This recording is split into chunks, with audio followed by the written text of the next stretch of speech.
I would describe my dad as somebody who was always sort of calm, even-tempered, very slow to anger. But when you would talk to him, he made you feel like you were the most important person in the whole room.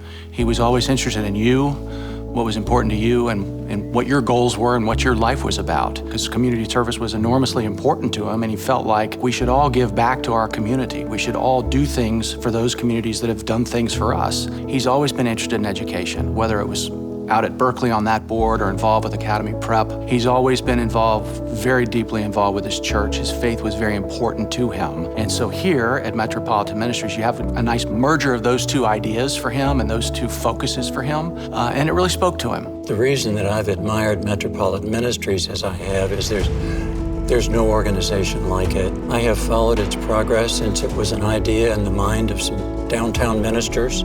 I believe Metropolitan Ministries is doing God's work. He gave his time, and we knew that, and that was important to him. And growing up, we didn't have very much money at all.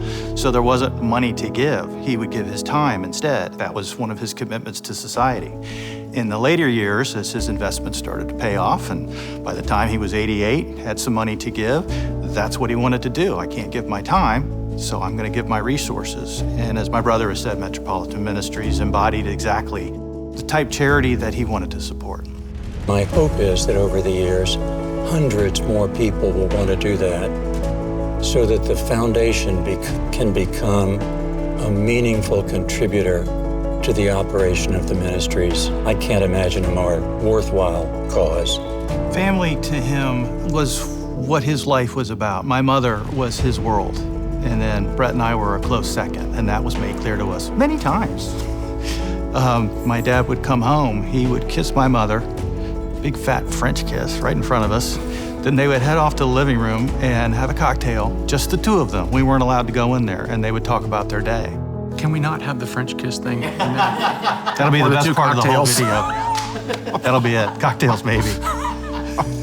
What we've heard from so many people is that they will take away from him is to be kind to others and to put others before yourself. That was just his duty. That's what you did.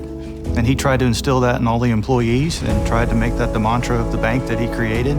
You need to be a part of the society, which means you need to give back, especially to those that need the help. Holy cow, I don't remember seeing that one. He doesn't know that I brought these. Well, I knew he was responsible for them. That's the picture. That is how I will remember my parents. That says it all.